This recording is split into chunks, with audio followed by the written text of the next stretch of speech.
This is your ultimate stop for everything sports. The Golden State Media Concepts Sports Podcast. Should I say more? From the NFL, MLB, the NBA to MMA, it's all in here. The Golden State Media Concepts Sports Podcast. Listen now.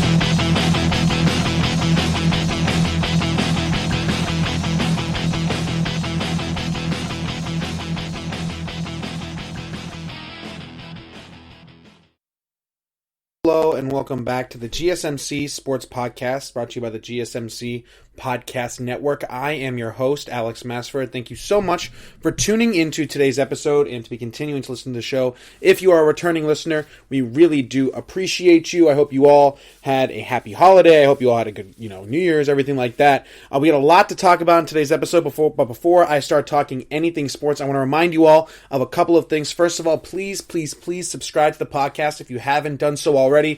You can do it really easily, really quickly. Just go to the main page of our show, the GSMC Sports Podcast, and whatever you're listening to this on, Podbean, Spotify, Apple Podcasts, and you'll see probably in the top right-hand corner-ish, or maybe even dead center, a little button that just has a plus sign next to it and also says subscribe. If you could hit that button for us, that would mean the absolute world to us. You want to subscribe to the podcast for a couple of reasons, but the main one being you want to get those alerts and those notifications on your phone, on your laptop, on your watch, on whatever device you might be listening to this on. And again, you'll get those alerts and notifications, and you'll know when we drop a new episode of the GSMC Sports Podcast. When we release it, you won't have to go look at Twitter or just go, check casually. You'll get those alerts whenever they are released, and then you can, be one of the first people to listen to a new episode again when we release it. So please, if you could subscribe to the podcast on our main page, whatever application or even website you're listening to this on, Spotify, Apple Music, Podbean, please subscribe to us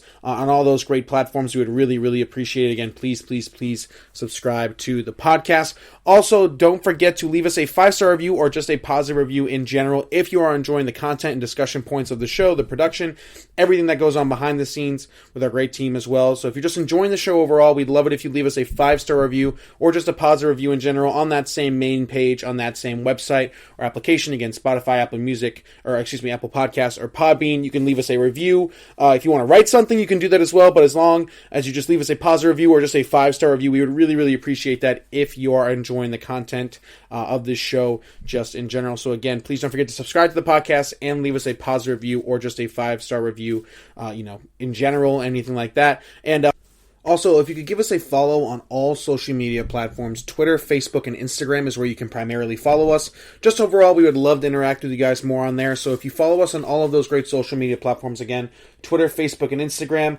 Over on social media, we can talk about sports. We can talk about, maybe some NFL playoff games, maybe whatever the main NBA game is on that night on TNT or ESPN. But just overall on social media, we can talk to you guys, again, about sports breaking news, about anything sports related that you guys want to talk about. Social media is the place to do that, especially in real time. Again, with the, landscape of the NFL and NBA always changing, player movement, games happening, trades, injuries, whatever it may be. Social media is the best way to find our immediate reaction, maybe, or something like that. So again, Twitter, Facebook, and Instagram is where you can primarily follow us, and we would absolutely love it. In addition to subscribing to the podcast and leaving us that review, if you could follow us on all those great social media platforms. One more time, Twitter, Facebook, and Instagram. I hope wherever you are and however you may be listening, you and your family are happy, healthy during these extremely trying times in the world today.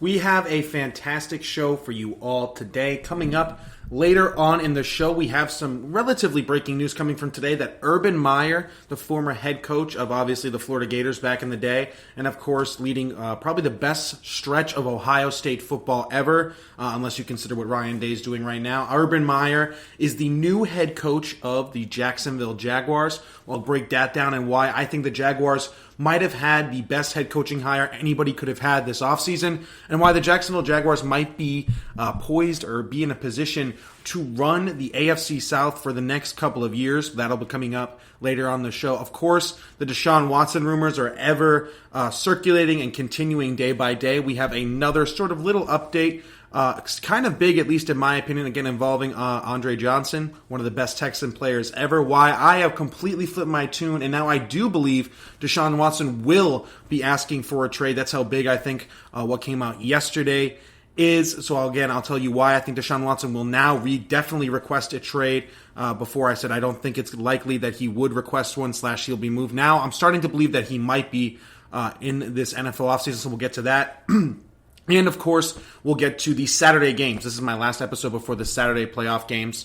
So I do wanted to give you my predictions for those games. But, of course, we're going to start off with the absolute blockbuster trade that is James Harden. How did we get here? He has finally been moved off of the Houston Rockets, and he is heading to the Brooklyn Nets, the team he wanted to be a part of all along. Now, if you don't remember, the James Harden rumors kind of started after Russell Westbrook was traded to the Washington Wizards for John Wall, some trade compensation, including some draft picks, and overall was just a salary thing. There were some rumors that he might want out before John Wall for Russell Westbrook trade happened, and then after Westbrook was traded was when those rumors really started picking up. The Nets were his preferred destination all along. They were definitely his number one team he wanted to go to. A couple of other teams eventually started making some pushes. Eventually, Philadelphia made an early push, then sort of backed away, and then had a late push again with this trade. The Miami Heat were sort of caught in the middle. There was a point in time where it looked like that they might have been the favorites. But at the end of the day, James Harden does get his wish, and he is out of Houston. I'll talk about it from all angles of that, including the Indiana Pacers angle that I want to get to as well. How I believe the Rockets have absolutely, at least in a way, won this trade. We'll get into that, of course, right now. But again, just a huge trade in the NBA landscape. In last episode, I told you that there was not that much going on in the NBA right now, which is why I've been talking so much NFL football right now. There's the Watson rumors. There's the head coaching hiring. Of course, the season isn't even over. We're in the thick of the playoff race. Incredible games this weekend, such as Ravens and Bills, Chiefs and Browns, Saints and Buccaneers. So many good playoff games this weekend. So the NFL was sort of dominating the sports world. But once that happens, I almost jinxed myself or jinxed the NFL or something like that. The NBA swoops in and gives us another crazy trade. Player movement in the NBA is far and away better than any other sport. Again, there's not another league like this where players move so frequently. Such good players go to such good teams. We have another super team that is formed in the NBA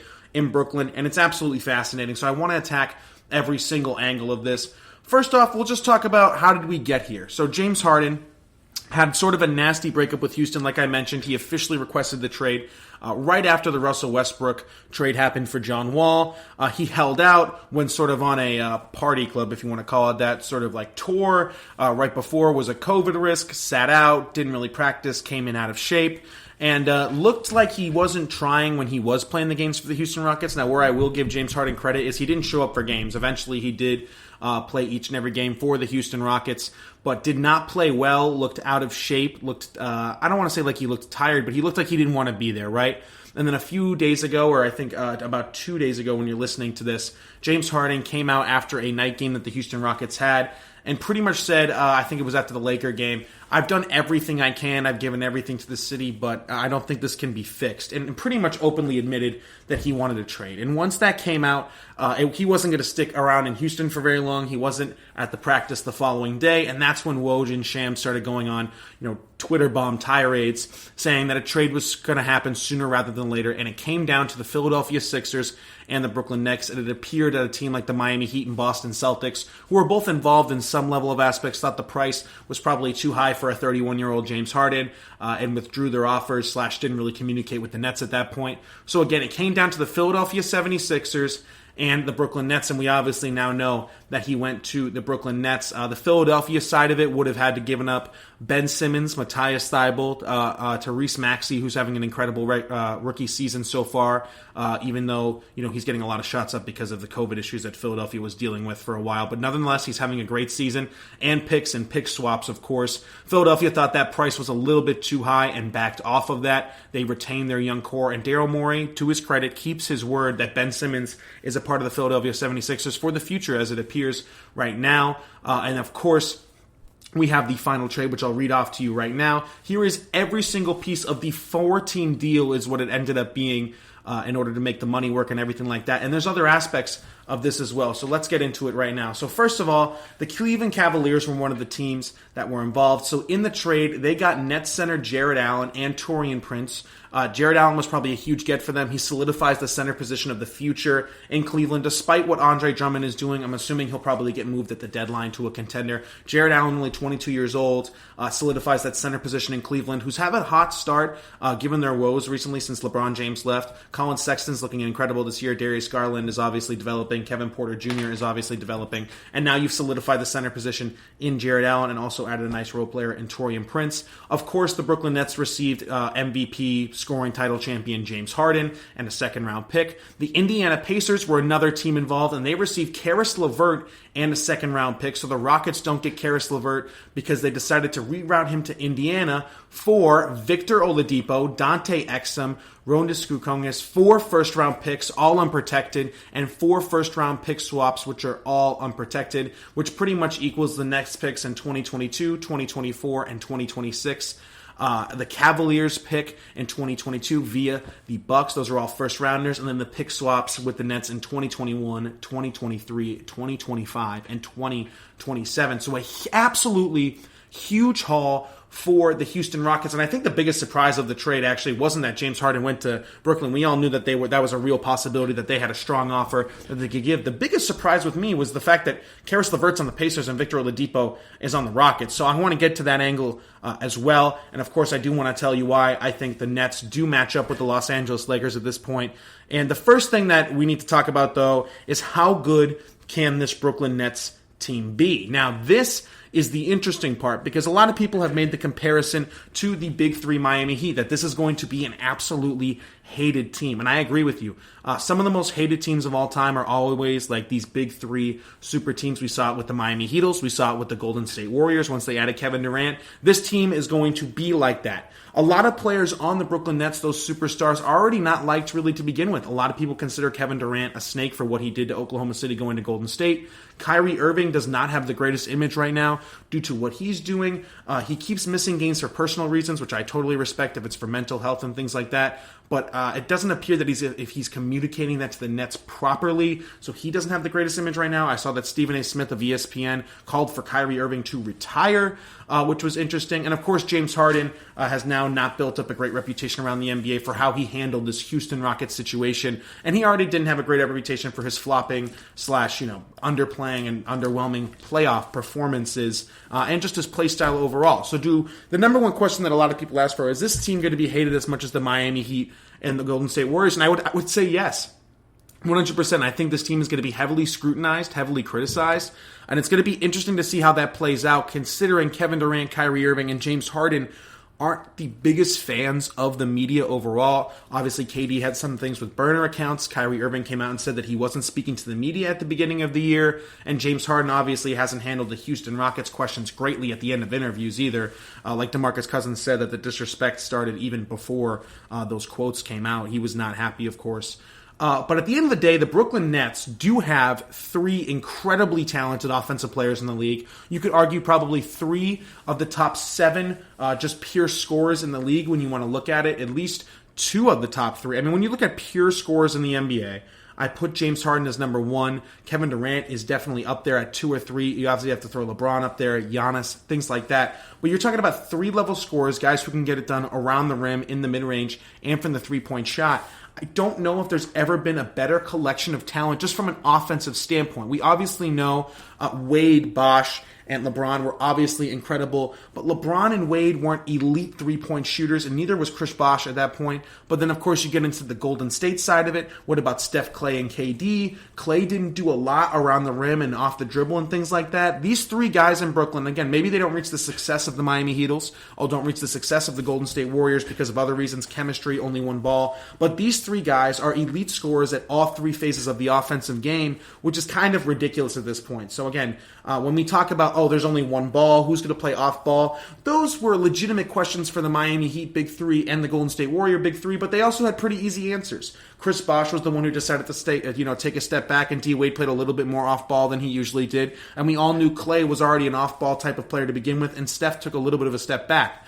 These three guys, it's going to be interesting to see who is the one that really does take the step back. I don't see it being Kevin Durant because of the incredible comeback season he's having. James Harden could be a candidate, but I think he wants to prove that he can average these 35, 36 points a game and be a championship-winning team. So in my opinion, it has to be Kyrie Irving. He's played second fiddle before to a guy like LeBron. He was kind of playing second fiddle to a guy in Kevin Durant. But again, we don't know what Kyrie Irving's really doing right now. We don't know if he's going to return to the team, and if so, when. But what I do believe is that Steve Nash is oddly qualified for this. He worked in some player development role in Golden State when Kevin Durant, Steph Curry, and Klay Thompson were all trying to share one ball. He has a great relationship with Kevin Durant. I don't know what's going on with Kyrie Irving, but he doesn't seem to be angered towards the organization. Again, I don't have sources on that. I don't have research on that, but just as an outsider's point of view.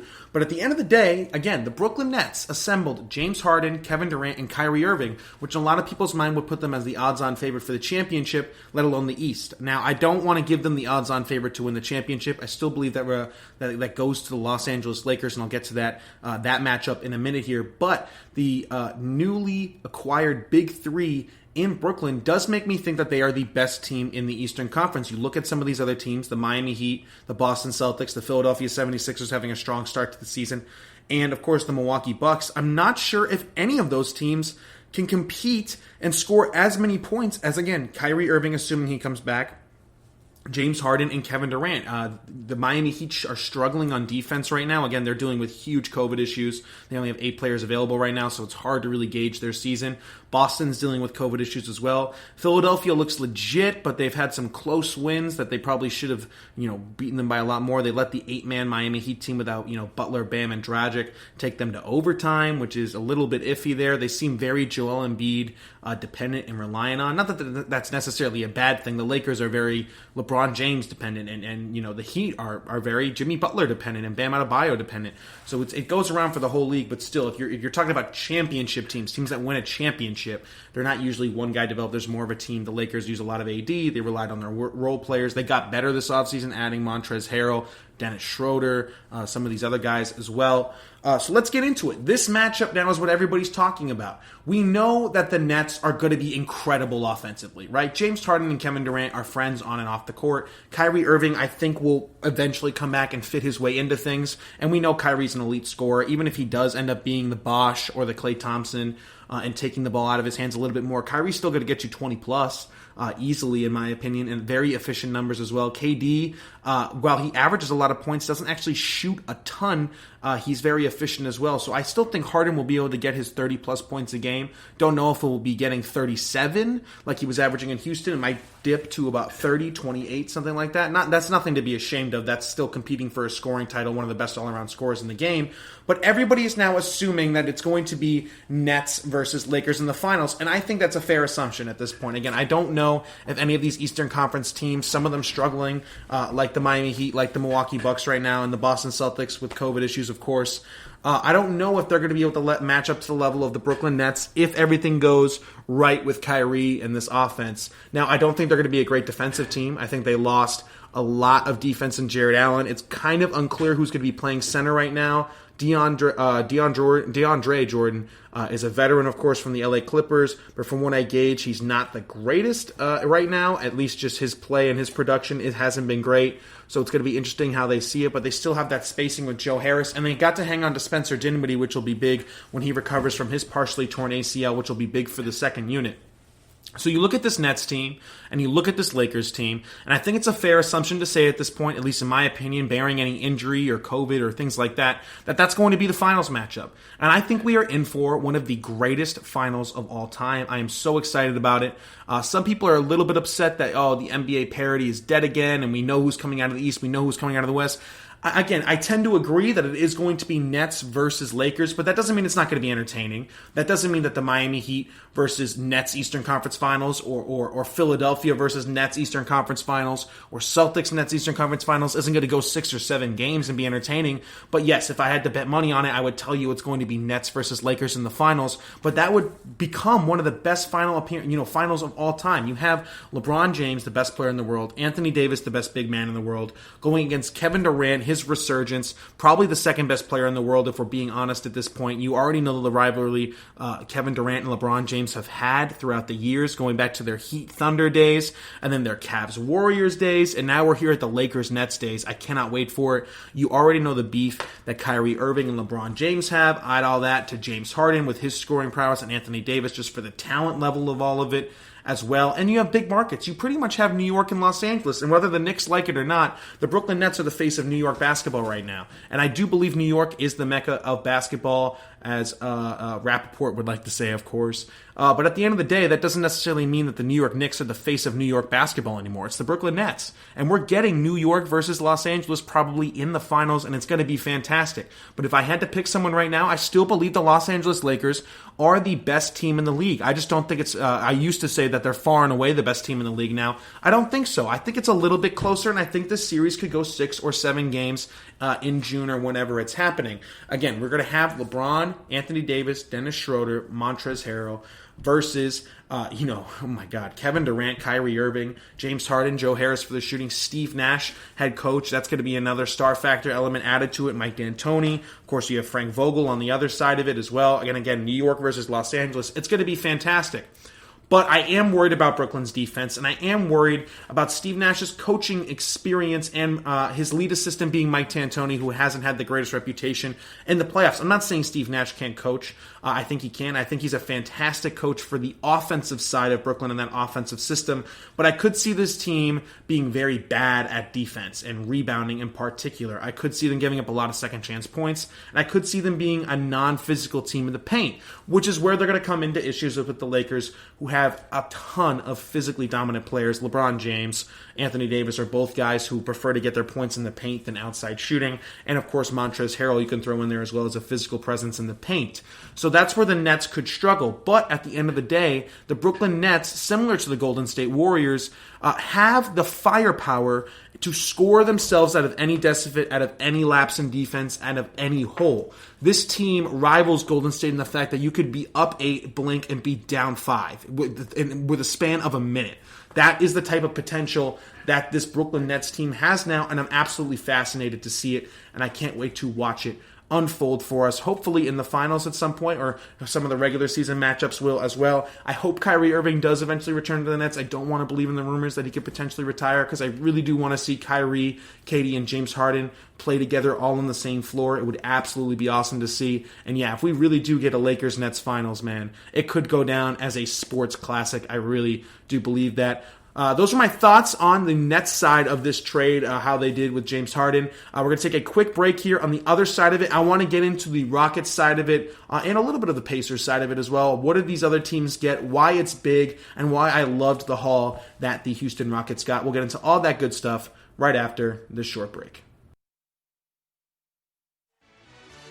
Are you looking for the very best NFL and college football podcast? Then check out the GSMC Football Podcast. Get the latest football news both on and off the field. From the NFL Draft to trades to the rumor mill to the NFL Combines, they got you covered. That's GSMCpodcast.com/football-podcast. Get updates on college rivalries, game day insights, and much, much more. It's football talk the way you want it. This show eats, sleeps, and breathes football. Don't forget to like them on Facebook and follow them on Twitter. Visit GSMCpodcast.com for more info.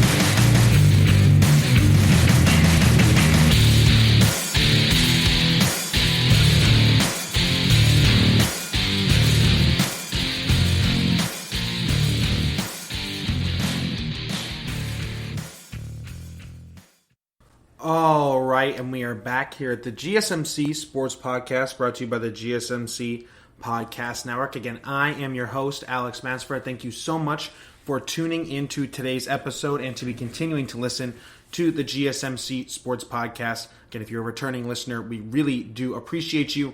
I just finished giving you my thoughts on the Nets side of this absolutely blockbuster trade in the NBA, where, of course, James Harden was traded from the Houston Rockets to the Brooklyn Nets for a plethora of players and picks. And again, I really do believe this Nets team is now definitely the favorites to come out of the East and maybe the best offensive team in the entire league. But it's going to be interesting to see how they stack up against maybe some of these more physical teams in the NBA when it comes to the playoffs, like the Heat, Sixers, and Bucks. Celtics, if you want to count them as a physical team as well, you can. And then, of course, the NBA Finals, which will most likely be between the Nets and the Lakers, assuming everything for the Nets pans out correctly, and the Lakers, of course, as well. They're a physical team. It's going to be interesting to see how they deal with that. I want to talk about now in this segment for a little bit the other teams that were involved in this trade. I want to tell you why I think pretty much everybody involved won, which was an interesting trade. Of course, the Nets won because they got James Harden. I know some Nets fans are not happy with the parting of Jared Allen, but you have to do what you have to do in order to get a guy who has won an MVP, has won the scoring champion title multiple times in this NBA season, has averaged above 20 points per game in this league for, I believe, over 10 years, which is legit, of course, and we know they're going to be good offensively. So you have to do what you have to do. But I do want to talk a little bit here about the Cavaliers, Pacers, and Rockets side of this, about what they get back and what all three of these teams sort of do for the future. So quickly, let's get into the Cleveland Cavaliers. They're off to a hot start this year. Colin Sexton looks great, so does Garland. Of course, Kevin Porter Jr. is also evolving. But again, like I said in the last segment, won't spend too much time on this. Jared Allen really does solidify the center position for them, and they have a really nice young core going forward, something that they didn't necessarily have in the other years where LeBron James wasn't a member of the Cleveland Cavaliers. Of course, when he was a member of the Cavs, they loaded up with veterans and win now type of style. But the Cavaliers really do have a bright future when it comes to their roster. Colin Sexton is a guy that a lot of people gave up on. He's averaging over 23 points a game this year. On top of that, you have Garland and Kevin Porter Jr., who are sort of coming into really nice combo guards in the NBA. Porter Jr. you could also consider a small forward if you wanted him to. And now Jared Allen at the center position. I know they have Andre Drummond, but let's assume they're going to move him to a contender at some point, probably around the deadline sooner rather than later. You have a really nice young core going forward that you could sell to a potential free agent to come play for them. Now, maybe it won't be a free agent like LeBron or Kawhi or some of these other guys, but you know, the free agents that make some impacts on these smaller market teams. We're seeing what Gordon Hayward is doing for Charlotte right now. A lot of people call this a huge overpay. He's having a career year so far, and Charlotte could make a push for the playoff at some point, assuming that holds up for the rest of the year. So it's big for Cleveland that they got that. All they had to give up for a really nice young defensive center and Jared Allen with some offensive potential and upside is that first-round pick they have, and it's the Milwaukee Bucks first-round pick in 2022, which will probably be towards the end of the first round anyway. You would be lucky, and it would be considered a really nice pick if you picked at the end of the first round and got a player of Jared Allen's caliber. So I think it was an all-around win for the Cleveland Cavaliers. Now let's get into the Indiana Pacers. So they essentially traded Victor Oladipo to the Houston Rockets for Karis LeVert and a second-round pick. That is a home run trade for the Indiana Pacers, and I want to tell you why. Indiana Pacers are a well-run, competitive organization. They're having a great year this year. You already have a really nice roster in place. You have a nice team that plays together as a unit with Malcolm Brogdon, TJ Warren, Domantas Sabonis, who's the best player on that team. I know Warren's hurt right now, obviously. And then a couple of nice bench players as well. Now, Victor Oladipo has made it clear, not necessarily as publicly as James Harden, but there's been rumors that he does not want to be in Indiana, and he wasn't going to re-sign with them in the offseason. For you to turn around and get a guy in Karis LeVert, who when James Harden, before James Harden came to the Nets, but when Kyrie Irving and Kevin Durant were out for some quarantine and personal reasons, was dropping 25 a night. And on top of that, Karis LeVert during the D'Lo era looked like an all-star caliber type player. Karis LeVert has the potential, in my opinion, to be the best player on the Indiana Pacers this year, besides maybe Domantas Sabonis. And again, you're not going to have Victor Oladipo for the long term. You know that he was going to go somewhere else, most likely Miami in free agency if they gave him a contract, and we'll get into Oladipo in a second here. And you get a young guy in Karis LeVert who's younger than Oladipo, arguably just as skilled as Oladipo, and you know you'll have him for the foreseeable future. Home run trade for the Indiana Pacers, in my opinion. All they had to give up was Victor Oladipo. Again, they didn't add any of these picks that were thrown in to be incorporated towards the Rockets. All they had to give up was Karis LeVert, and they also got a second-round pick for it for Victor Oladipo. That was a home run side of it for the Indiana Pacers. I was really impressed with the way they entered into this trade and got Karis LeVert. Now, let's get into the nitty-gritty side of the Rockets. So I think the Rockets did the absolute best they could when getting James Harden. I don't know if they handled the locker room as well as they could, but they to give them credit, they held, the GM of the Rockets stood to his word and said that we were willing to get uncomfortable if it meant getting, the Godfather offer, an offer that we couldn't refuse for James Harden. That's exactly what they did. They made Harden play with this roster. They made it uncomfortable in the locker room, and they finally held out enough, and they got the Godfather offer.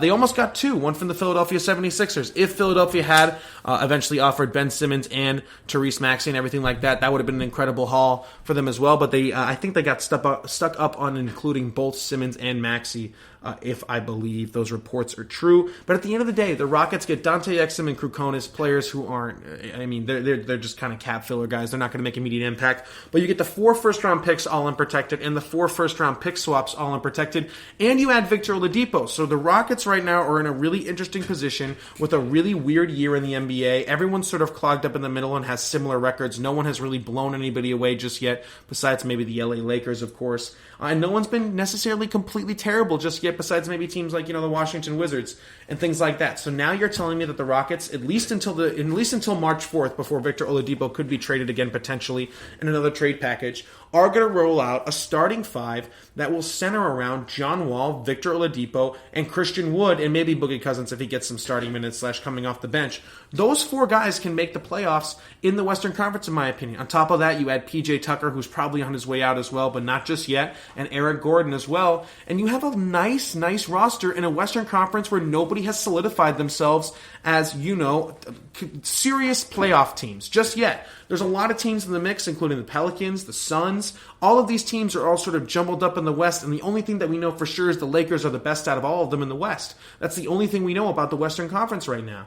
So right now, the Rockets could offer a product to their fans of a playoff team, maybe even a top 6 seed in the Western Conference, hell, maybe even the 5th seed if they really wanted to push it that far, while having 4 first-round picks and 4 pick swaps as well. So you have this war chest of assets and picks in a big market like the Houston Rockets, where you could maybe not, and they don't have to go the Oklahoma City route with this. They don't have to collect all these picks just to draft these dudes. They can remain competitive and they can get a winning team sooner rather than later. Some of these free agents are going to be drawn to Houston. The limited taxes, I should say, or the low taxes in Texas, the big marketability of Houston, the historic franchise that is the Rockets, and maybe James Harden didn't work out there, but hell, a lot of these up-and-coming free agents, these superstar guys, are going to look at a big market town in Houston to build their brand and things like that as well.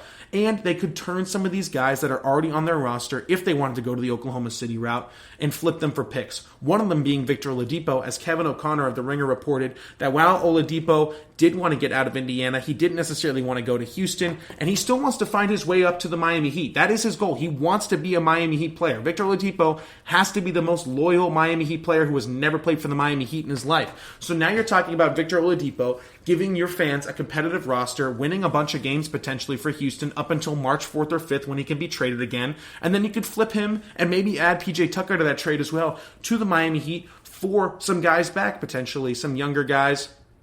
Who knows? Some first-round picks again, and you could go the Oklahoma City route while still remaining competitive because John Wall, Christian Wood, Boogie Cousins, and add Victor Oladipo to the mix while he's still there, are a bunch of guys coming off of injuries in Wall, Depot, and Cousins, and Christian Wood, who's been slept on his entire career, are all trying to make a name for themselves and show them that they are all-star players. Boogie Cousins, Christian Wood, Victor Oladipo, and John Wall all have one common goal. They want to prove to people that they are an all-star, that they are one of the top players in the NBA. John Wall and Boogie Cousins were there before and they fell off because of their injuries. Same with Victor Oladipo. They want to get back to that level. And hell, they might be able to win a bunch of games while doing it as well. The chemistry within the Houston Rockets locker room is also only going to get better over time now that Harden is away and this is no longer a distraction for the team. So at the end of the day, I really do believe all 4 teams involved in this trade got a win. Again, the Rockets got Victor Oladipo, who can have that competitive roster, and you can make the playoffs with this team and not have to give your fans a terrible basketball product and all those picks. The Pacers got rid of Victor Oladipo, who wasn't going to re-sign there for the long term. Added a potential young star in Karis LeVert, in my opinion. Maybe I'm too high on him, at least higher on him than most, but I think he could develop into a guy who gets you 22 points a game while playing pretty good defense. They also added a second-round pick. And then the Cavaliers got Jared Allen, future of their center position as well, and all they had to give up was that 2022 first. That was the Bucks pick. And of course, the Nets got James Harden. So a rarity in the NBA when a guy like of this caliber is traded, and I understand that, there's no such thing as equal value when you give up a James Harden, but the Rockets came pretty damn close, and I think the Cavaliers, Nets, and Pacers all won in the trade as well. So I think we have a four-way win when it comes to this absolutely awesome blockbuster deal for James Harden. So that's my take on pretty much the rest of the storylines revolving around the James Harden trade. It's going to be interesting to see how the Nets play out going forward. I'm sure I'll be talking a lot about them. And who knows, maybe the Rockets look a little bit better than people give them credit for, and maybe Karis LeVert develops into a superstar in Indiana. So maybe we'll be talking about them as well moving forward. That's going to do it for this segment. On the flip side of this short break, I want to get to two things. I want to get to the Urban Meyer signing in Jacksonville. What does it mean for the Jags? Could they be running that division? Are they now one of the brightest future teams in the entire league? We'll talk about that. And of course, Andre Johnson posted something on Instagram with Deshaun Watson, proving that they at least are talking and communicating. Why I think that means Deshaun Watson is demanding a trade. We'll get into that as well coming up after this short break. Check out the show that's built on the MMA. From the UFC to extreme cage fighting, they got the fights covered. Check out the GSMC MMA podcast. Get the latest news on past or upcoming fights. Join us as we talk to and about some of the biggest names in the MMA, past, present, and future. When it's the fight game, there's just one show to check out. GSMCpodcast.com/MMA-podcast. Don't forget to like them on Facebook and follow them on Twitter. Visit GSMCpodcast.com for more info.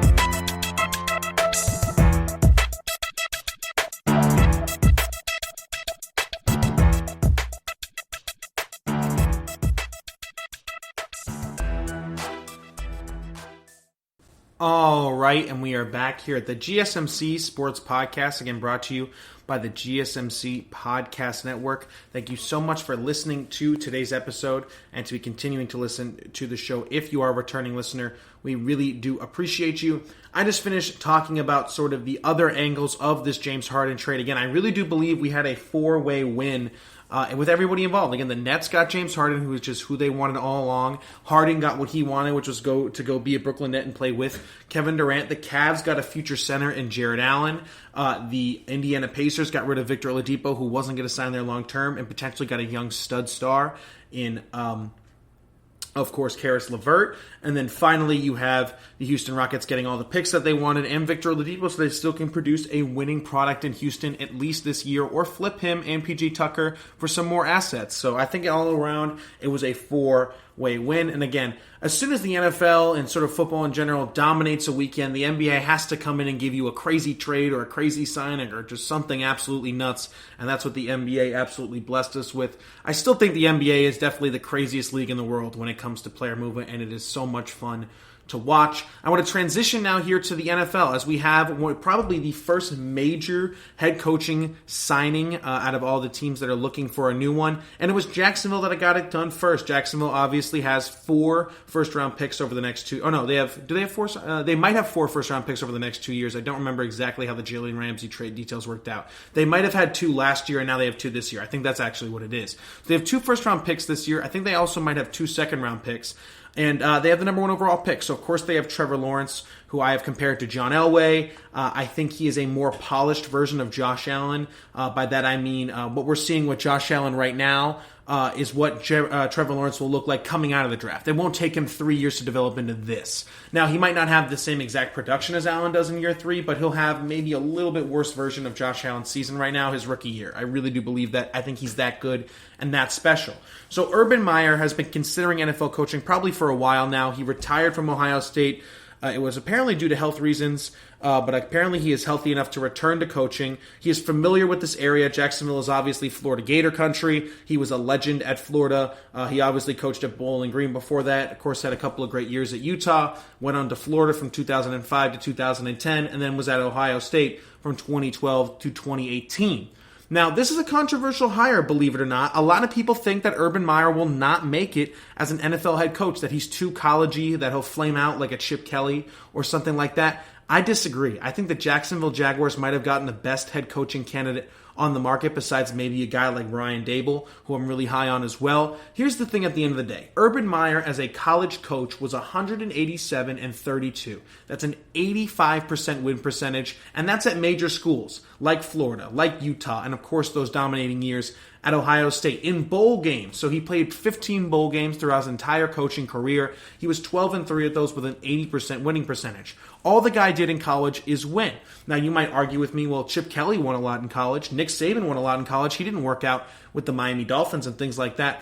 But the league more now than ever is a college-oriented league. These athletes are younger. NFL teams are younger. The pro-style systems, specifically on offense, are a thing of the past. It's more hurry-up. It's more spread.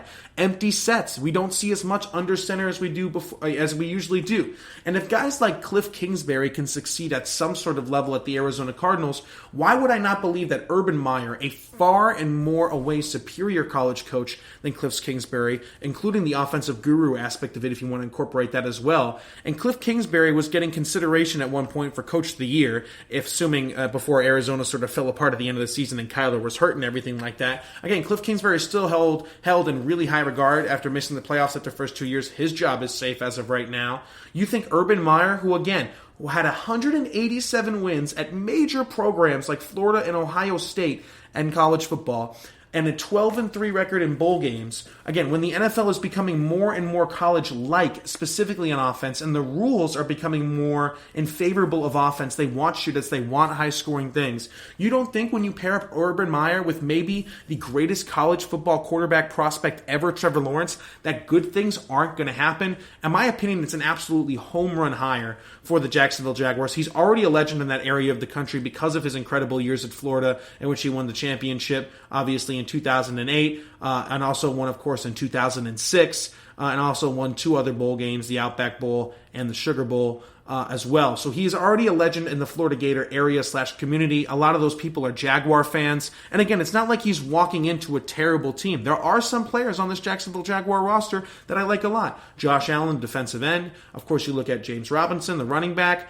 DJ Chark, the receiver. Laviska Shenault, another receiver. They really need a quarterback to start becoming a respectable team. I'm not saying Trevor Lawrence takes them from the worst team in the league to a potential playoff contender. He'll need more pieces. He'll need maybe some more weapons, a better O-line, some more things on defense. But with an incredible mind like Urban Meyer, I'm assuming he's going to come up with a really nice staff, considering he has connections both in the college and pro world. He knows all of these guys coming into the draft because he scouted a lot of them and recruited a lot of them to Ohio State. And when he wasn't recruiting them because he was retired, he was a Fox Sports 1 college football analyst. So he knows all of these guys coming out of the draft, so he'll be a huge help in the draft process as well. And again, he's getting Trevor Lawrence. So you pair one of the best college football coaches of all time, one of the brightest offensive minds in football, who again is only 56 years old. He's not he's not like Pete Carroll or Bill Belichick, some of these guys who are approaching their 70s. He's 56 years old, guys. Keep that in mind. And now you put him in an area with not a ton of pressure. He doesn't have to win championships in Jacksonville right away. He can take his time to rebuild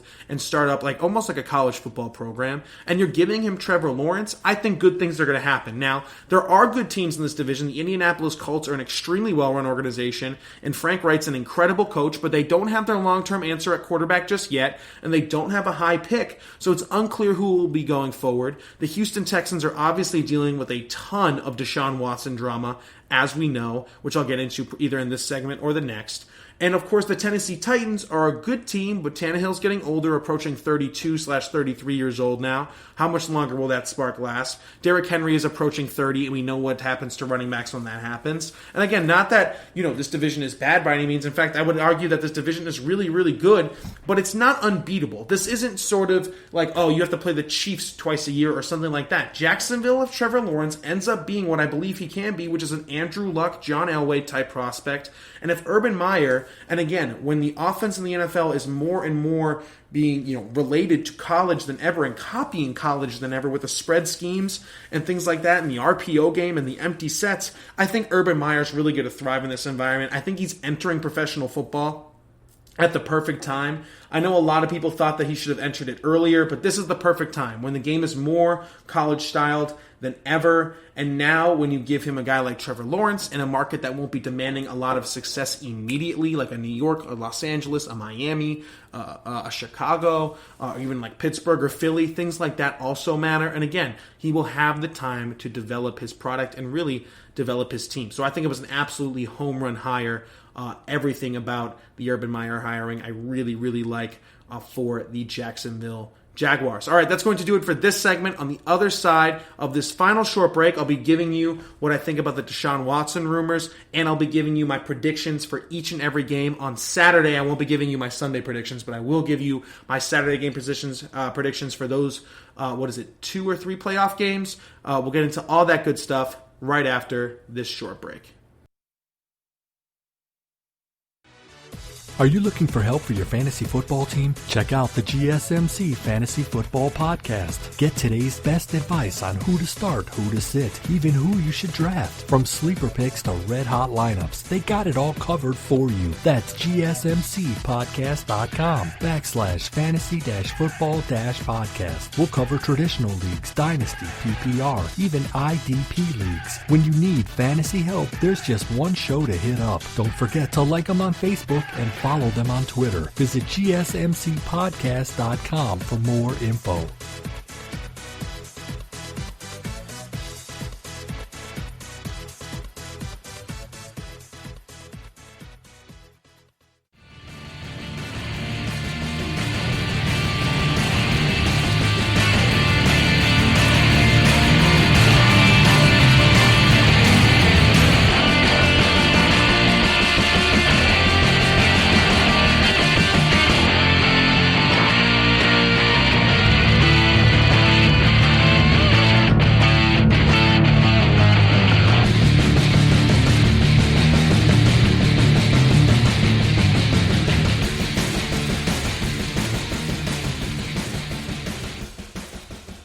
All right, and we are back here at the GSMC Sports Podcast, brought to you by the GSMC Podcast Network for the final segment of today's show, where I want to talk to you about some updates on the Deshaun Watson rumors and give you my predictions for the Rams at Green Bay game and the Baltimore at Buffalo game.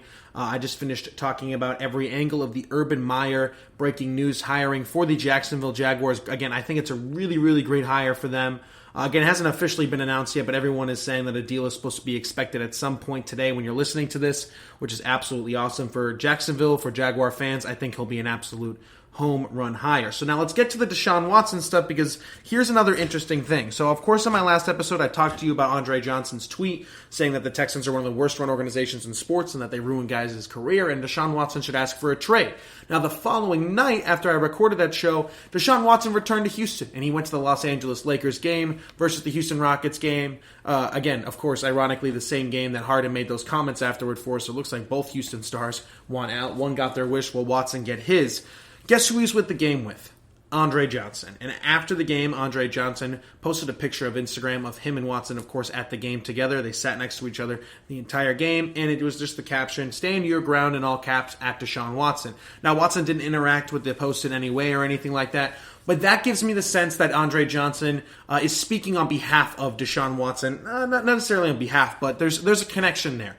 And it's making me believe, more likely than not, that Deshaun Watson eventually will ask for a trade, which is absolutely fascinating because, again, something like this in the NFL has never happened. A guy who's 25 years old, probably a top 5, maybe even top 3, and on his best day, maybe even 2 quarterback in the league is available via trade, and it's unprecedented. And, of course, everyone keeps talking about the Miami Dolphins as the odds-on favorite, but Brian Flores actually came out today and stood behind Tua Tagovailoa again and expects him to make a massive leap next season. And, again, the guys they are looking at as their new offensive coordinator are very Tua-oriented guys who want to get to receivers in space, and it looks like they're really going to redo the entire offense, whether they go the route of Mike McDaniel or potentially Pep Hamilton as well. Both of these guys are completely oriented towards Tua's offensive game, RPO, get the ball out quick, but at the same time hitting your receivers in stride. The Miami Dolphins were last in yards after the catch this season, which is completely against Tua's play style. He's more of a yards after a catch type quarterback. He gives you it in the right spot.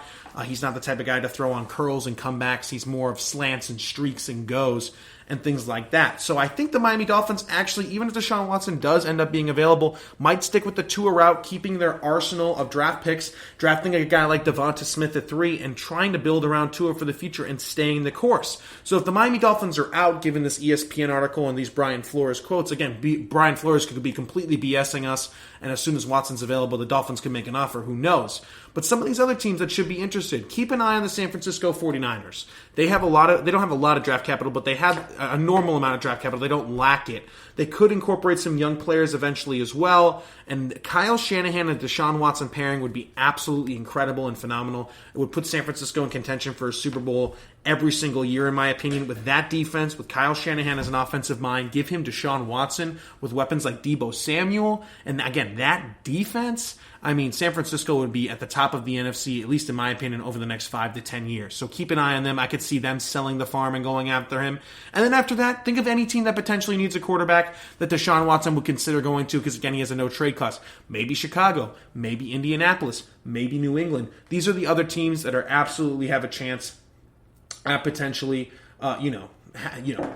going after a guy like Deshaun Watson. Now, again, the price is going to start at 2 first-round picks in 2 seconds, in my opinion. It could go all the way up to 3 firsts and 3 seconds, in my opinion. But I think the Dolphins have that edge that if they don't want to go with Tua Tagovailoa, which, again, would go against Brian Flores' comments made today to ESPN, that would be him backtracking, could be a Tua Tagovailoa 2 firsts and 2 seconds or something like that. But again, for Deshaun Watson to potentially be on the market, given what Andre Johnson is posting on Instagram, it makes me think it's possible these teams are going to be lining up to get a guy like Deshaun Watson. But again, he has that no trade clause, so it's going to be a fascinating situation to see play out over the course of the entire NFL offseason. Again, the NFL season hasn't even ended yet, but this offseason is going to be crazy, all revolving around probably the Deshaun Watson sweepstakes, which is going to be a lot of fun to watch. Before I let you go, I do want to give you my predictions for all the Saturday games. You'll hear from me again for Sunday's episode, so I will be giving you my Cleveland at Kansas City and Tampa at New Orleans predictions in that episode.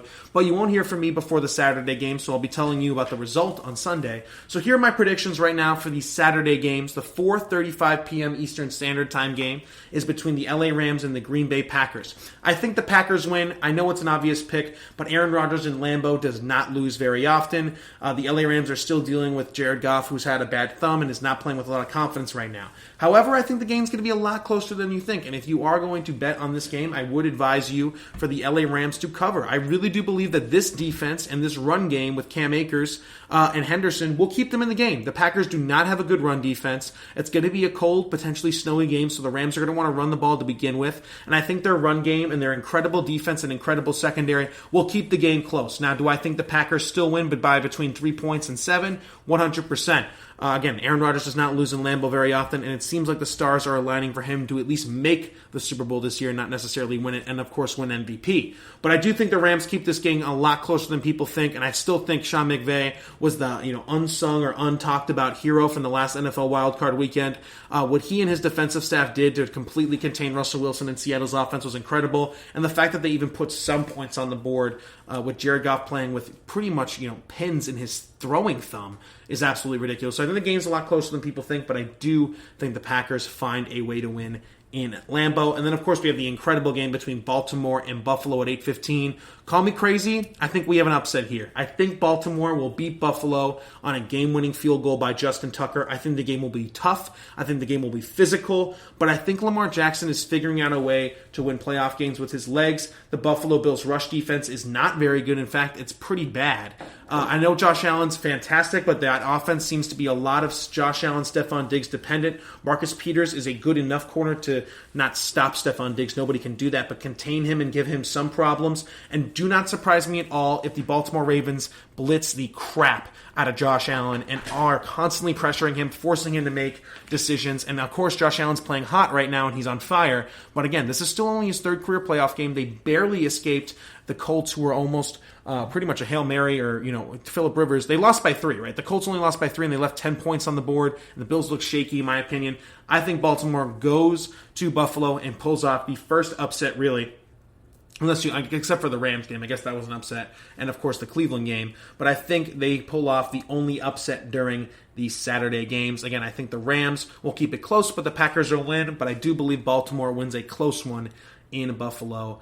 That's going to do it for today's episode of the GSMC Sports Podcast. Again, brought to you by the GSMC Podcast Network. Before I let you go, don't forget to subscribe to the podcast, follow us on all social media platforms, Twitter, Facebook, and Instagram, and leave us a 5-star review or just a positive review in general. Again, I want to thank you so much for listening to today's episode. I have been your host, Alex Masfer, and I will see you all in the next one. You've been listening to the Golden State Media Concepts Sports Podcast, part of the Golden State Media Concepts Podcast Network. You can find this show and others like it at www.gsmcpodcast.com. Download our podcast on iTunes, Stitcher, SoundCloud, and Google Play. Just type in GSMC to find all the shows from the Golden State Media Concepts Podcast Network, from movies to music, from sports to entertainment, and even weird news. You can also follow us on Twitter and on Facebook. Thank you, and we hope you have enjoyed today's program.